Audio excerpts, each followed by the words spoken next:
বন্ধুরা আজকে মাংস রান্না করে দেখাবো খুব অল্প তেলে, মানে 5 ml তেলে 1300 মাংস রান্না করে দেখাবো আজকে। ধাপে ধাপে দেখতে আবার বন্ধুরা, এই তেলে, এই 1 ঢাকনা তেলে এই 1300 মাংস রান্না করবো। তো তেলটা দিচ্ছি প্রথমে, আলুটা কষে নেবো। এই যে আলু রাখা আছে এখানে, আর এখানে তেলটা দিয়ে দিলাম। 1 ঢাকনা তেল ফার্স্টে দিলাম, আলুটা কষে নেবো বলে। তো দেখতে থাকো। তো তেলটা প্রায় কেটে গেছে, তো আলুটা দিয়ে দিলাম তেলের উপরে।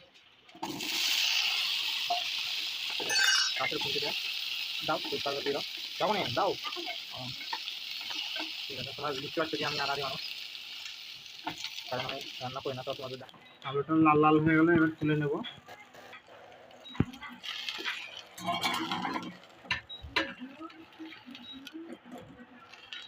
তুলে নিলাম। এই তেলের ঢাকনা দিয়ে, এই যে তেলের শিশিতে 1 ঢাকনা তেলটা ঢেলে নেব। দিয়ে এই 1 ঢাকনা তেলেতে আমরা মাংসটা করে নেব। এই তেলটাতে মধ্যেই 1300 মাংস রান্না কমপ্লিট হয়ে যাবে, ঠিক আছে। তোমরা দেখতে থাকো।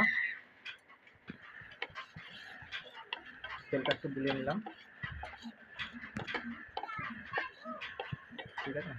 এবারে পেঁয়াজ তেজপাতা দিয়ে দিলাম।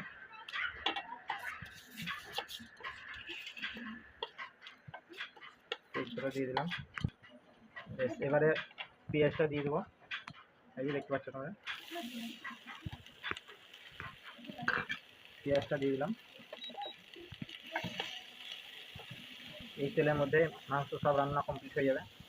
এই তেলের মধ্যে সব পেঁয়াজগুলো ভাজা হয়ে যাবে, তারপর নামিয়ে নেবো। তারপর আস্তে আস্তে তোমরা দেখতে থাকো। এখানে ভাতটা কমপ্লিট হয়ে গেল, দেখো তোমরা সবাই। পেঁয়াজটা আস্তে আস্তে ভাজা হচ্ছে, ভাতটা কমপ্লিট হয়ে গেল।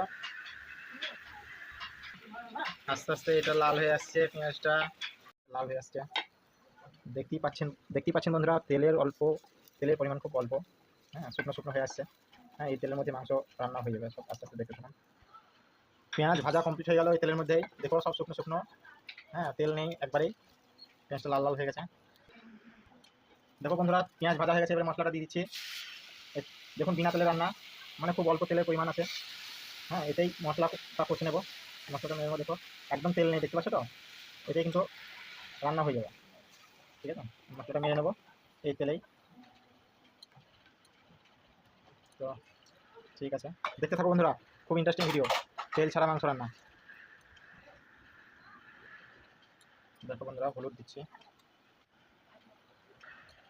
দেখো বন্ধুরা, হলুদ দেওয়া হয়ে গেল।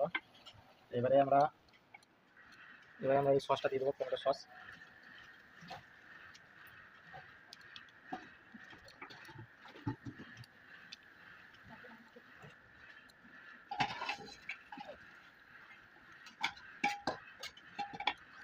দেখো বন্ধুরা, মশলাটা প্রায় কাছাকাছি হয়ে আসছে। কাশ্মীরি লঙ্কাটা দিয়ে দিচ্ছি। দেখছো বন্ধুরা, তেল নেই কিন্তু, হ্যাঁ একদম শুকনো, ঠিক আছে। এর মধ্যে মাংসটা রান্না হয়ে যাবে, তেল ছাড়া মাংস রান্না। সবাই মনে হয় প্রথমবার দেখছো, ঠিক আছে। ভালো লাগলে একটা লাইক দিও, ঠিক আছে। আর যদি খেতে ইচ্ছা হয় তাহলে আমার বাড়িতে যখন এসে তেল ছাড়া মাংস রান্না খাইয়ে দেবো সবাইকে। খুব টেস্টি হবে কিন্তু, আগে থেকেই বলে দিলাম। চলো বন্ধুরা, দেখতে থাকো তেল ছাড়া মাংস। এই তেল না দিয়ে যদি মশলাটা যদি করছি, তো আমাদের পেঁয়াজ, রসুন, আদা, জিরা, মানে প্রত্যেকটা জিনিস কিন্তু আমাদের শরীরের মধ্যে খুব শরীরে পুষ্টির কাজ করে। মানে এক একটা, মানে পেঁয়াজের মধ্যে যেটা দেওয়া আছে, মানে প্রাকৃতিক ন্যাচারাল ভাবে, যেমন আদা খেলে পেটের সমস্যা সমাধান হয়। কিন্তু ওটা সব কিন্তু জিনিস ভালো, কিন্তু আমরা যখন ওটা তেলের উপরে, যখন অনেক ছাঁকা তেলের উপরে যখন এগুলো দেই, তখন তার পুষ্টিগুণগুলো টোটালি নষ্ট হয়ে যায়। হ্যাঁ, তো ওই নষ্ট হয়ে যাওয়ার ফলে, হ্যাঁ, এখনকার মানুষের যে সমস্যা, সেসব সমস্যাগুলো হচ্ছে। কারণ একদিনে তো সমস্যা হয় না, কারণ এরকমভাবে প্রসেসে রান্না তো আমরা বরাবরই খেয়ে আসছি। তেলে ছেঁকে একদম সব কিছু মশলা টশলা তৈরি করে তারপরে, হ্যাঁ, ওর মধ্যে মাংস রান্না করে। তো এগুলো খেয়ে কী হয়, গ্যাস অম্বল, বদহজম এগুলো হয়। তো কারণ এর মধ্যে যতটা পুষ্টি থাকা দরকার সেগুলো পায় না, তার কারণ হচ্ছে তেলের উপর যখন পড়ে যায় না, পুষ্টিগুণগুলো হারিয়ে যায়। হাই হিটে হয়তো, আর এটা লো হিটে হচ্ছে। হ্যাঁ, হালকা হিটে, হ্যাঁ, যে ওই মশলাটা মারা হলো, তেলটা না দিয়ে, তো এই পুষ্টিগুলো সব থাকবে, ভিটামিনগুলো থাকবে। এবারে ঠান্ডা জলটা, একটু জল দিয়ে দিলাম। মশলা মাখতে যে জলটা লাগে সেই জলটা দিলাম।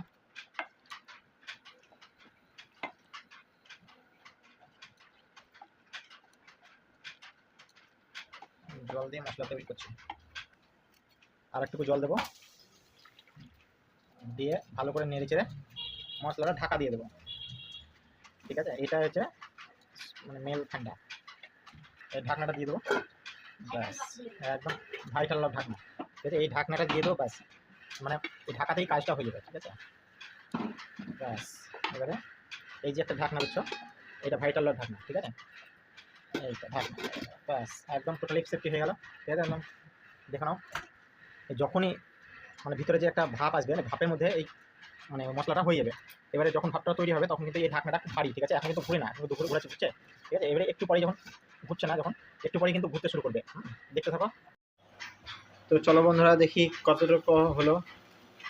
এই তো প্রায় হয়ে এসছে, প্রায় হয়ে এসেছে কষা।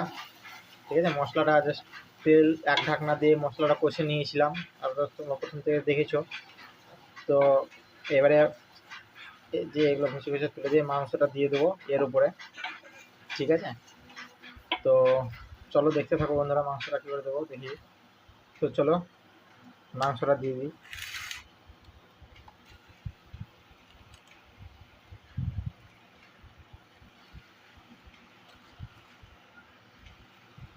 মাংসটা আবার একটু ঠিক করে নিলাম। 1300 মাংস আছে, এক ঢাকনা তেলে 1300 মাংস রান্না করা হবে। পরে মশলাতে মাংসটা মাখিয়ে নিচ্ছি। মাংসটা ভালো করে মাখিয়ে নিলাম, এরপরে লবণ দেব। কি সুন্দর লাগছে দেখুন।